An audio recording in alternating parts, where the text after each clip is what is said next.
Hello students, आइए आज मैं आपको हिंदी व्याकरण का पार्ट 2 पढ़ाती हूँ। इससे पहले मैंने पार्ट 1 ख़त्म किया है और उसकी एक्सरसाइजेज भी कराई है। आशा है आपको समझ में आ गई होगी। अगर नहीं समझ में आई हो तो आप उसको मेरी प्लेलिस्ट से देख सकते हैं। तो चलिए, आज आप अगर मेरे चैनल पर नए हैं तो भी मैं आपका स्वागत करती हूँ, और पहले से हैं तो आप बने रहने के लिए आपका धन्यवाद। तो चलिए, आज हम अपना दूसरा शुरू करते हैं, पार्ट 2, जो कि है वर्ण विचार। वर्ण विचार, वर्ण और विचार, यानी हम लोगों को इसमें वर्ण पर विचार करना है। वर्ण क्या होता है? वर्ण वह ध्वनि होती है जिसके और खंड न किए जा सकें। भाषा में हम लोग जब कुछ भी लिखते हैं तो उसके लिखने के लिए एक चिन्ह निर्धारित होता है। यही चिन्ह वर्ण कहलाता है, वर्ण या अक्षर कहलाता है। जब हम लोग कमल कमल बोलते हैं, कुछ इस तरह के शब्द बोलते हैं, तो हर एक शब्द में 2 से 3 अक्षर प्रयुक्त होते हैं, यानी 2 से 3 वर्ण प्रयुक्त होते हैं। बोलने में तो काम चल जाता है, लेकिन लिखने के लिए हमको उसके लिए एक विशेष चिन्ह की आवश्यकता पड़ती है। तो भाषा में जब हम किसी भी वर्ण को लिखते हैं तो उसके लिए एक विशेष चिन्ह निर्धारित होता है। यही चिन्ह वर्ण या अक्षर होता है। अब आपके पाठ का दूसरा है विचार। वर्ण और विचार कैसे आपस में संबंधित हैं? ऐसे कि आज हमको वर्णों पर विचार करना है। जैसे वर्ण कितने प्रकार के होते हैं, उनका उपयोग कैसे कैसे होता है, कौन सा वर्ण कितने समय में बोला जाता है, इन सब आधारों पर हमें विचार करना है। यानी हमें वर्ण पर पूर्णतः विचार करना है, इसलिए इस पाठ का नाम है वर्ण विचार। तो आइए, वर्णों पर विचार करने में सबसे पहले हम ये जान लेते हैं कि वर्ण क्या है। तो मैंने जैसा कि आपको बताया, वर्ण भाषा की वह मूल ध्वनि है जिसके और भी टुकड़े नहीं किए जा सके, जिसको और भी खंडित नहीं किया जा सके, जिसको और भी खंड नहीं किया जा सके। यानी भाषा की सबसे छोटी इकाई जो होती है वह वर्ण होती है। तो इसकी परिभाषा छोटे से में भाषा की वह मूल ध्वनि जिसे और खंडित नहीं किया जा सकता, उसे वर्ण कहते हैं। अब वर्णमाला, वर्ण किसे कहते हैं ये तो हमने जान लिया, लेकिन वर्ण क ख ग घ अंगा च छ ज झ ये सारी चीज़ें वर्ड से होती है, लेकिन कोई चीज़ आगे, कोई चीज़ पीछे, कोई चीज़ ऊपर, कोई चीज़ नीचे नहीं हो सकती है। इसका एक निश्चित और क्रमिक समूह होता है। हमें एकदम एक तय है कि हमें पहले छोटा आ लिखना है, फिर बड़ा आ लिखना है, फिर छोटी ही लिखनी है, फिर बड़ी ही लिखनी है। ऐसा नहीं कर सकते कि पहले हमने री लिख दिया, फिर अंगा लिख दिया, फिर कुछ और लिख दिया, तो वो हमारा वर्णमाला नहीं होगा। वर्णमाला के लिए अक्षरों को एक निश्चित और क्रमिक समूह में होना चाहिए, मतलब उनका क्रम तय होता है, उनकी स्थिति निश्चित होती है। तो वर्णमाला, वर्णों का निश्चित व क्रमिक समूह वर्णमाला होता है। वर्णों का निश्चित और क्रमिक समूह वर्णमाला होता है। वर्ण भाषा की वह मूल ध्वनि जिसके और टुकड़े नहीं किए जा सकते, यानी कि भाषा की सबसे छोटी इकाई वर्ण होती है। वर्णमाला वर्णों का निश्चित और क्रमिक समूह होता है। अब हम आते हैं वर्णमाला के वर्ण। जैसा कि माला से ही पता चल रहा है, माला में एक ही तरह की कई चीज़ें होती हैं। मोतियों की माला में कई मोती होंगे, ऐसी माला में कई चीज़ें होती हैं। तो वर्णमाला में वर्ण की माला होगी, यानी कई वर्ण होंगे जिनको एक निश्चित और क्रमिक समूह में रखा गया होगा। तो अब वर्णमाला में कई वर्ण होंगे, वो वर्ण कितने प्रकार के होंगे? जिनमें आता है स्वर, अयोगवा, अन्य, फिर व्यंजन, संयुक्त व्यंजन। यानी मुख्यतः वर्णमाला को बांटा गया है स्वर और व्यंजन में। स्वर 11 होते हैं, व्यंजन 33 होते हैं। स्वर यानी अ से औ तक, छोटा आ, बड़ा आ, छोटी ई, बड़ी ई, री, ये सब जो है अ से लेके औ तक के जितने भी वर्ण आते हैं वो स्वर में आते हैं, जिनकी संख्या 11 होती है। अब आते हैं हम अयोगवा। अयोगवा 3 होते हैं, अंग, अंग यानी चंद बिंदु, अंग अनुस्वार और आहा। अन्य में 2 होते हैं, ड़ और अढ़ा। तो ये हमारा स्वर होता है। फिर हम आते हैं व्यंजन पे। क से लेकर ह तक के वर्णों को हम व्यंजन कहते हैं, जिनकी संख्या 33 होती है। फिर हमारा दूसरा होता है संयुक्त व्यंजन, यानी जो 2-2 व्यंजनों से मिलकर बने हुए एक अक्षर होते हैं। जब 2 व्यंजन आपस में मिलते हैं और उन अक्षरों का स्वर बदल जाता है, उन अक्षरों से निकलने वाली ध्वनि बदल जाती है, तो वो संयुक्त व्यंजन कहलाते हैं। वो जो कि 2 अक्षरों को संयुक्त करके बनते हैं, जोड़ के बनते हैं, इसलिए वो संयुक्त कहलाते हैं। तो ये 4 होते हैं, श, त्र, ज्ञ और श। श यानी क और षटकोण वाला श, इन दोनों को मिला के बनता है। त्र, त और र को मिला के त्र बनता है। हम उसको मेरी प्लेलिस्ट से देख सकते हैं। तो चलिए, आज आप अगर मेरे चैनल पर नए हैं तो भी मैं आपका स्वागत करती हूँ, और पहले से हैं तो आप बने रहने के लिए आपका धन्यवाद। तो चलिए, आज हम अपना दूसरा वीडियो शुरू करते हैं, पार्ट 2, जो कि है वर्ण विचार। वर्ण विचार, वर्ण और विचार, यानी हम लोगों को इसमें वर्ण पर विचार करना है। वर्ण क्या होता है? वर्ण वह ध्वनि होती है जिसके और खंड न किए जा सकें। भाषा में हम लोग जब कुछ भी लिखते हैं तो उसके लिखने के लिए एक चिन्ह निर्धारित होता है। यही चिन्ह वर्ण कहलाता है, वर्ण या अक्षर कहलाता है। जब हम लोग कमल कमल बोलते हैं, कुछ इस तरह के शब्द बोलते हैं, तो हर एक शब्द में 2 से 3 अक्षर प्रयुक्त होते हैं, यानी 2 से 3 वर्ण प्रयुक्त होते हैं। बोलने में तो काम चल जाता है, लेकिन लिखने के लिए हमको उसके लिए एक विशेष चिन्ह की आवश्यकता पड़ती है। तो भाषा में जब हम किसी भी वर्ण को लिखते हैं तो उसके लिए एक विशेष चिन्ह निर्धारित होता है। यही चिन्ह वर्ण या अक्षर होता है। अब आपके पाठ का दूसरा है विचार। वर्ण और विचार कैसे आपस में संबंधित हैं? ऐसे कि आज हमको वर्णों पर विचार करना, जैसे वर्ण कितने प्रकार के होते हैं, उनका उपयोग कैसे कैसे होता है, कौन सा वर्ण कितने समय में बोला जाता है, इन सब आधारों पर हमें विचार करना है। यानी हमें वर्ण पर पूर्णतः विचार करना है, इसलिए इस पाठ का नाम है वर्ण विचार। तो आइए, वर्णों पर विचार करने में सबसे पहले हम ये जान लेते हैं कि वर्ण क्या है। तो मैंने जैसा कि आपको बताया, वर्ण भाषा की वह मूल ध्वनि है जिसके और भी टुकड़े नहीं किए जा सके, जिसको और भी खंडित नहीं किया जा सके, जिसको और भी खंड नहीं किया जा सके। यानी भाषा की सबसे छोटी इकाई जो होती है वह वर्ण होती है। तो इसकी परिभाषा छोटे से में भाषा की वह मूल ध्वनि जिसे और खंडित नहीं किया जा सकता, उसे वर्ण कहते हैं। अब वर्णमाला, वर्ण किसे कहते हैं ये तो हमने जान लिया, लेकिन वर्ण क ख ग घ अंगा च छ ज झ ये सारी चीज़ें वर्ड से होती है, लेकिन कोई चीज़ आगे, कोई चीज़ पीछे, कोई चीज़ ऊपर, कोई चीज़ नीचे नहीं हो सकती है। इसका एक निश्चित और क्रमिक समूह होता है।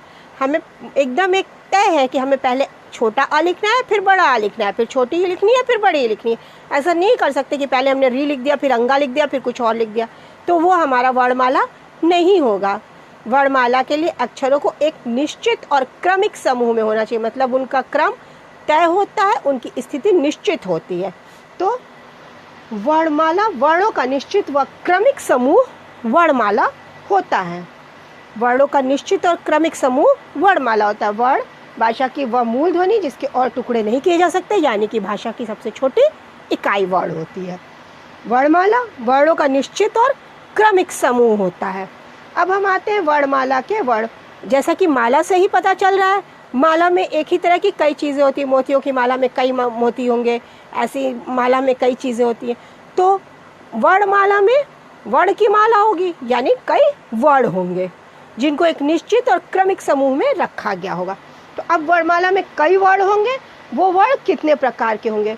जिनमें आता है स्वर, अयोगवा, अन्य, फिर व्यंजन, संयुक्त व्यंजन।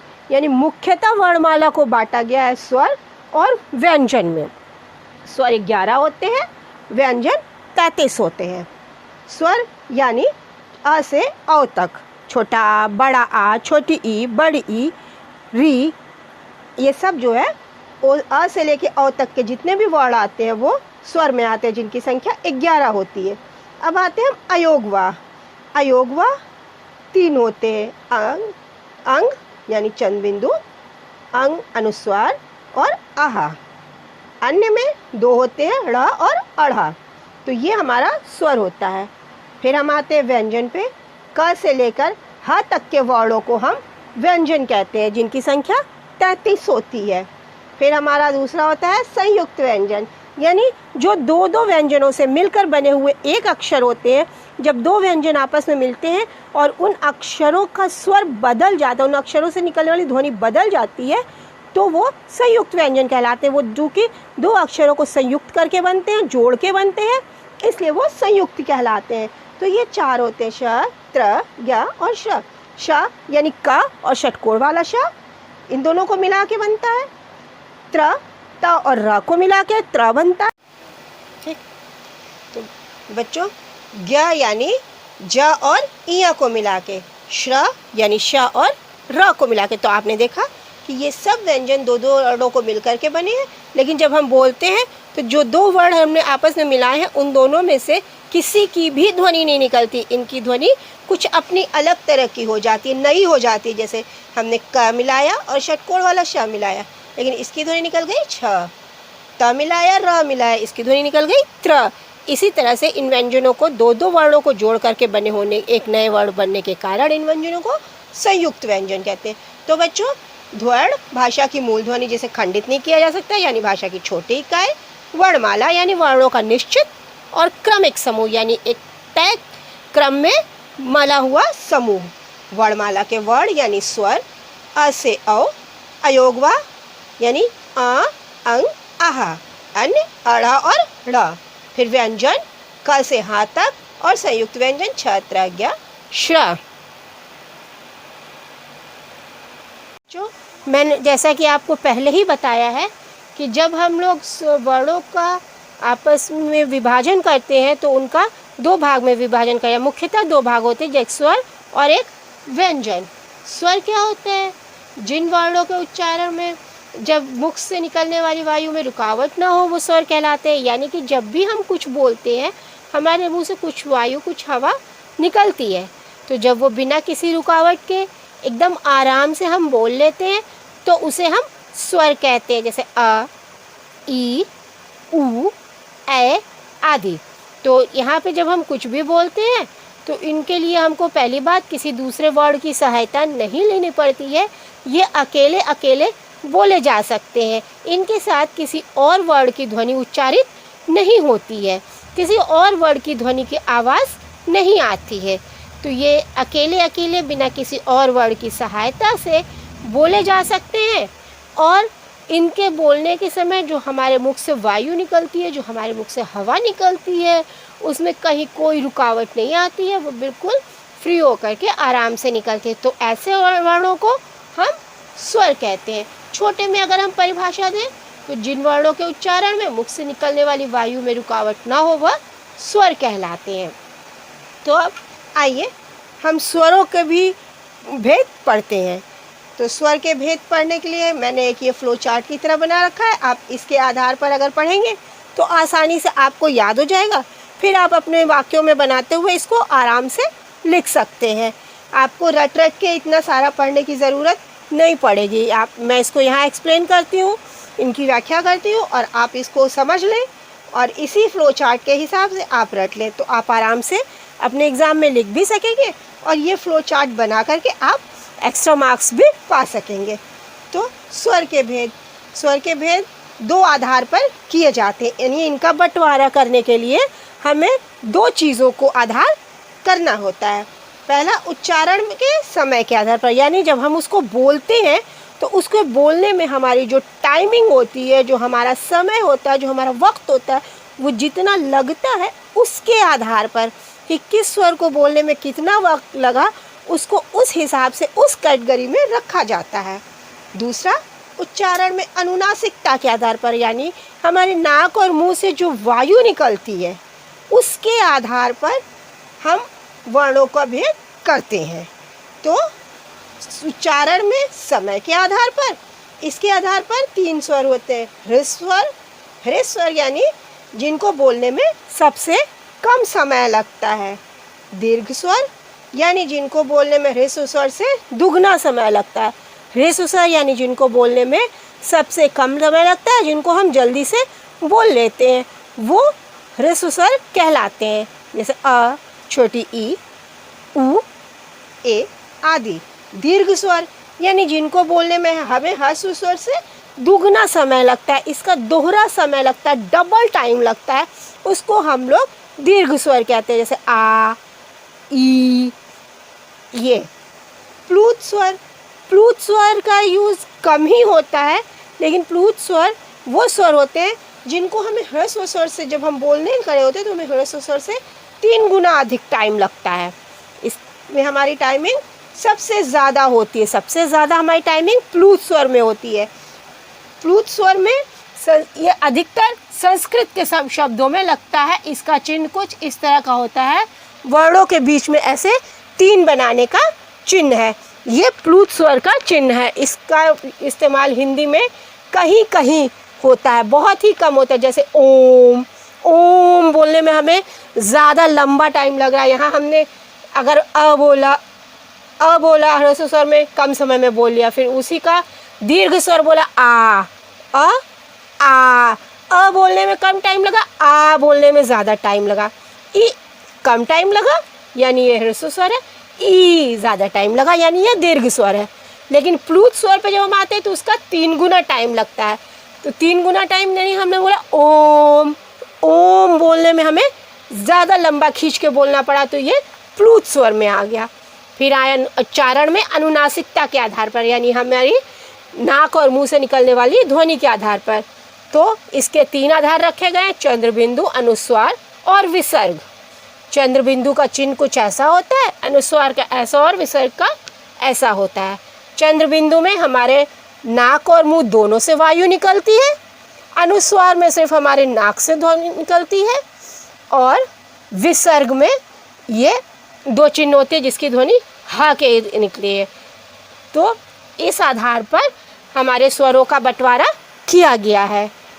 वर्ण हमने पढ़ा, वर्णमाला हमने पढ़ा, और वर्णमाला में स्वर और व्यंजन 2 भाग पढ़े, जिनमें स्वरों के बारे में हमने विस्तार से पढ़ा। अब मैं अपने अगले वीडियो में स्वरों के भेद और उनके इन दोनों भेदों पर विस्तार से चर्चा करूँगी। इस वीडियो में बस इतना ही बच्चों। आशा है आपको अच्छी तरह समझ में आया होगा और मेरी वीडियो आपके लिए उपयोगी साबित होगी। तो अब आप इस वीडियो को देखें, 1, 2 बार, 3 बार देख लें, तो मेरे हिसाब से शायद आपको परिभाषाएं और सारी चीज़ें रटने की ज़रूरत नहीं पड़ेगी। फिर भी अगर आपको कहीं कोई मुश्किल आती है तो कमेंट बॉक्स में जाएं और अपना सवाल मेरे सामने रखें, मैं उसको हल करने का प्रयास करूँगी। तो बच्चों, आज की ये वीडियो यहीं तक।